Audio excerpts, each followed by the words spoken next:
Over the years, the fandom of J.R.R. Tolkien's works has divided and redivided itself into countless little subsets of the original, each with its own particular focus. The particular subset of Tolkien fandom that I am a part of is collecting and playing tabletop games inspired by his works. Now, I use the term tabletop games because it's more inclusive than the term board games. Board games use, of course, a board to track players' progress. Tabletop games include not only board games, but also card games, dice games, war games, and even RPGs, role playing games.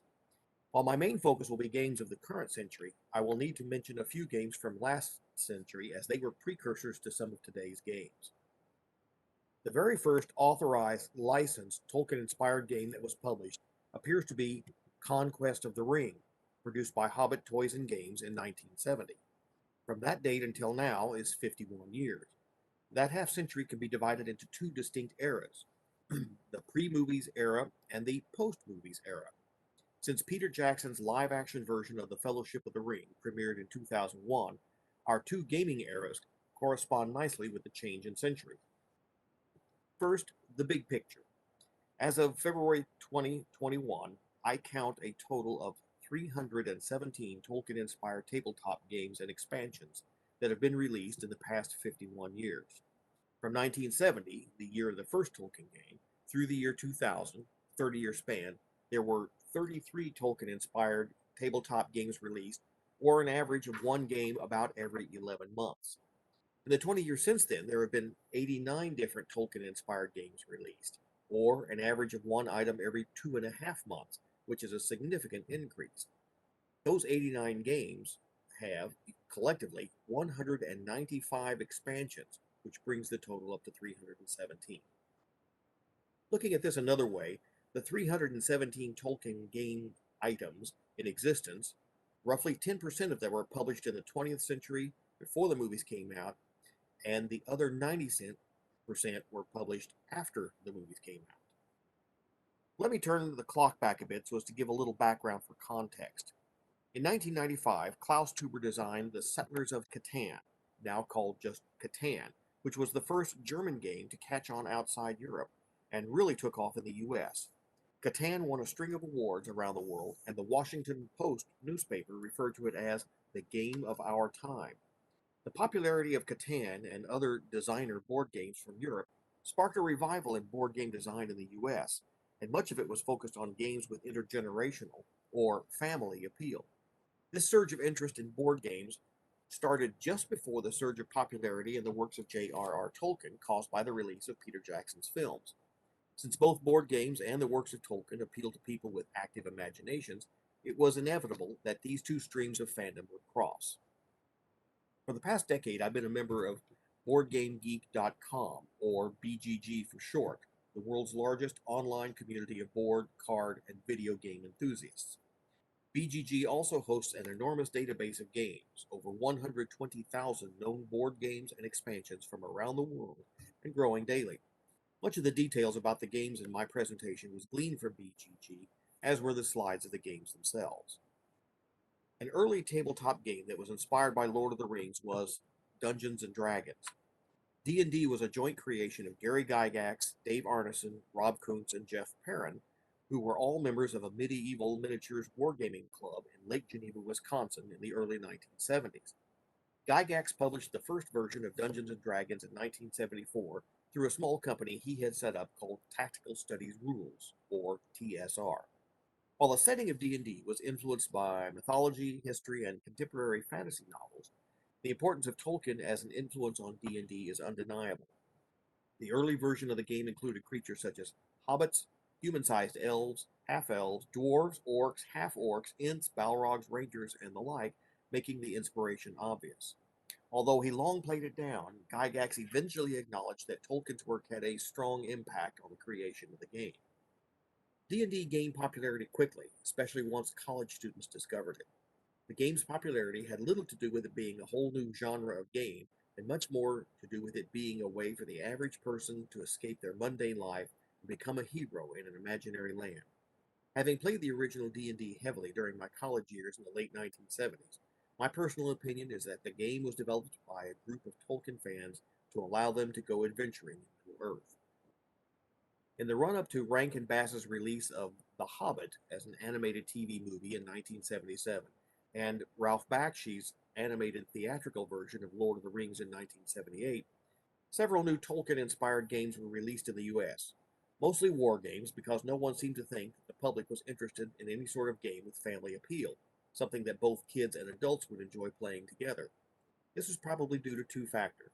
First, board games were considered as almost exclusively for children and were designed and marketed that way. And second, this was at the very beginning of the Star Wars period of merchandising, when relatively few movie tie-ins were produced. Now, the flood of merchandise tied to a big movie release is considered normal, but back then it was hardly done at all. In 1977, Strategic Publications International, SPI, who, along with Avalon Hill, were for decades two of the world's largest wargaming publishers, produced a game called War of the Ring. This seminal product combined two asymmetrical games in one package. The campaign game is a standard 2 or 3-person war game of the period, using a fold-out map with a hex grid, cardboard chips for units, and 6-sided dice for combat. The character game uses card play to recreate the journey of the Fellowship. The two games can be played separately or together. The campaign game is strongly slanted in favor of the Sauron player due to the overwhelming number of forces on his side. The character game is strongly slanted in favor of the Fellowship player, as he will have cards that allow him to avoid the searching Nazgul, penetrate Mordor, and destroy the ring. If played together, the games do a reasonable job of recreating the quest of the Ringbearer. Because of the dual nature of this early War of the Ring, having both a campaign and character mode, I believe it was the inspiration for several other similar games in later years. The first officially licensed Tolkien-inspired RPG, or role-playing game, was known as MERP, Middle-earth Role-Playing, and was first produced in 1982 by Iron Crown Enterprises. According to some interpretations, ICE's Middle-earth Role-Playing was the second best-selling fantasy RPG after TSR's Dungeons & Dragons. Dr. Reiner Knizia, a former professor of mathematics, is a prolific board game designer with over 600 titles to his credit. In the year 2000, Dr. Knizia's Lord of the Rings was released by Hasbro and was an immediate success. It was atypical in that it was a cooperative game, which was unusual for the time. A cooperative game is one in which the players are not competing against each other, but are working together to defeat the game. Cooperative games had been around for a number of years, but were not the major force that they have since become. I believe Knizia's Lord of the Rings broke the ice and showed how fun a thematic co-op could be. In Knizia's game, the object is, of course, to destroy the ring, but the players must also survive the corrupting influence of Sauron. Of all the Lord of the Rings inspired games developed, only a handful have included that vital element of the tale. The players must work together using their wits, magical item cards, and individual special abilities to overcome bad die rolls and negative events. Some events will move a hobbit closer to Sauron, while other events move Sauron closer to the hobbits. It's a race between completing the quest and avoiding being corrupted. The players win or lose together, depending on whether the ring is destroyed or the ring-bearer is overcome by Sauron. Knizia's game was a watershed in the history of Tolkien-inspired games. It was extremely popular. It was the last one produced in the 20th century, and it was the last one before the release of Peter Jackson's live-action version of Fellowship of the Ring. Now we will look at some games of the 21st century. When Jackson's first movie premiered, toy stores were flooded with Lord of the Rings themed games, good, bad, and indifferent, which then flew off the shelves into the eager hands of legions of new fans. The not-so-good games eventually got weeded out, and the ones that remained were generally the better designed games, or ones that had more player appeal. Due to the sheer number of post-movie games, I won't be able to go into much detail about them, and will only touch on several representatives from different types of games, or games with different mechanics. Mechanic is, in game speak, the thing you do to play the game. Roll the dice, play the card, move your pawn, and so forth. One of the most popular standard two-player war games is War of the Ring, which came out in 2004 by Ares Games.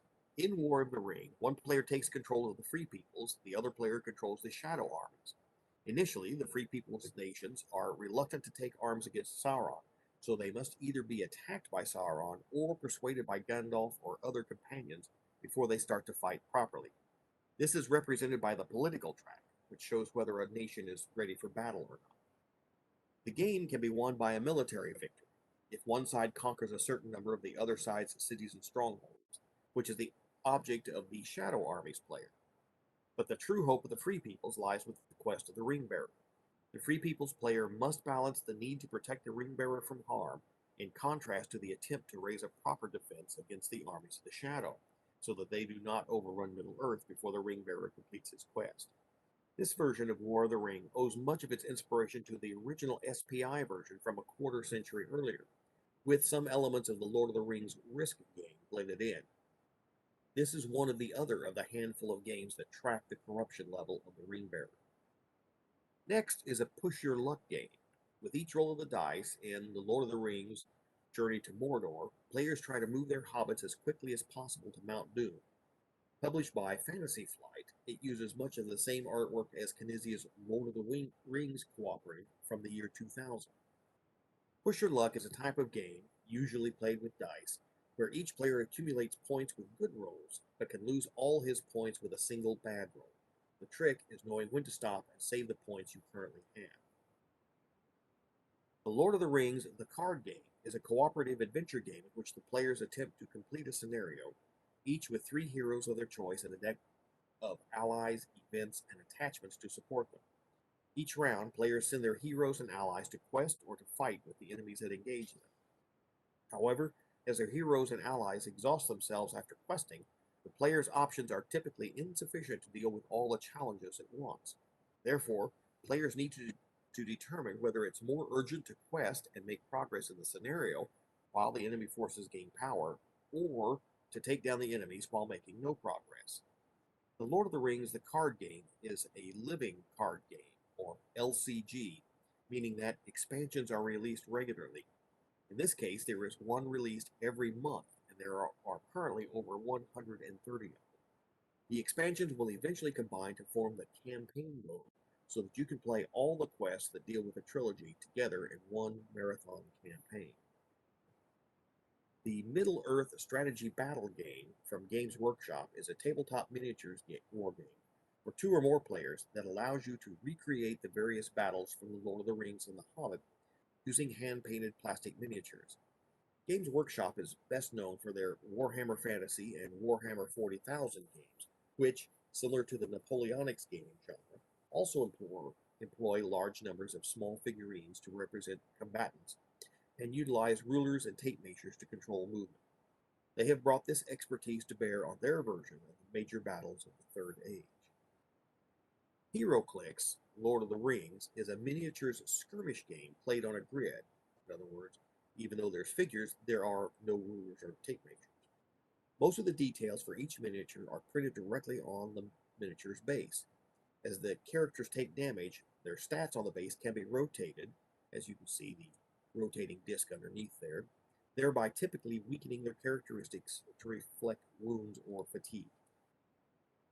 Trivia games. There are 3 Tolkien-inspired trivia games. 2 of them are versions of Trivial Pursuit, one using a DVD and the other strictly cards. There is also a Lord of the Rings trivia game. This game can be played on 2 levels.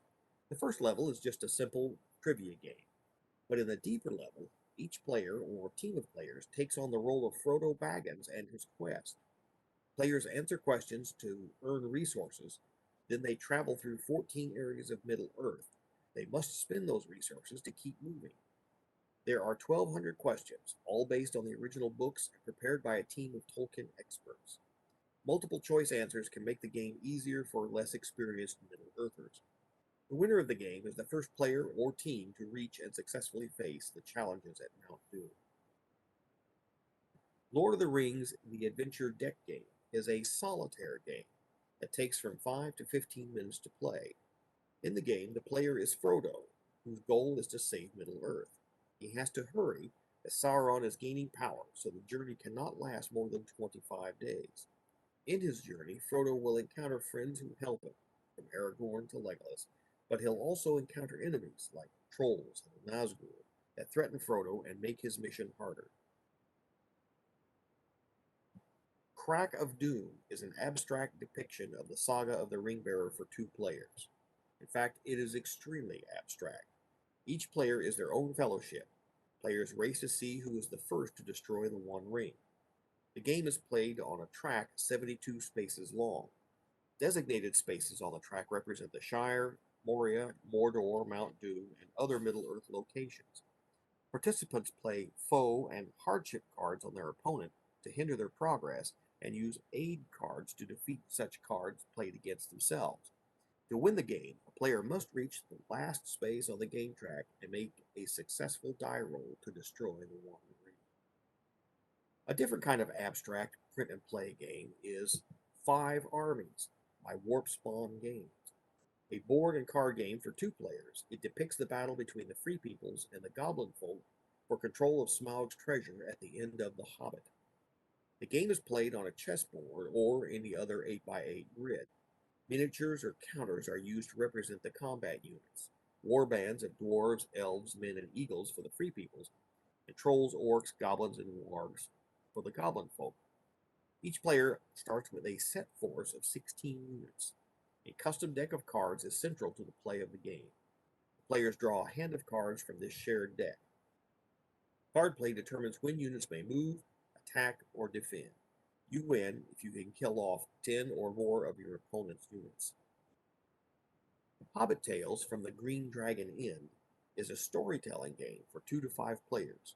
Each player is a hobbit telling tales in front of a mug of beer at their favorite tavern in the Shire.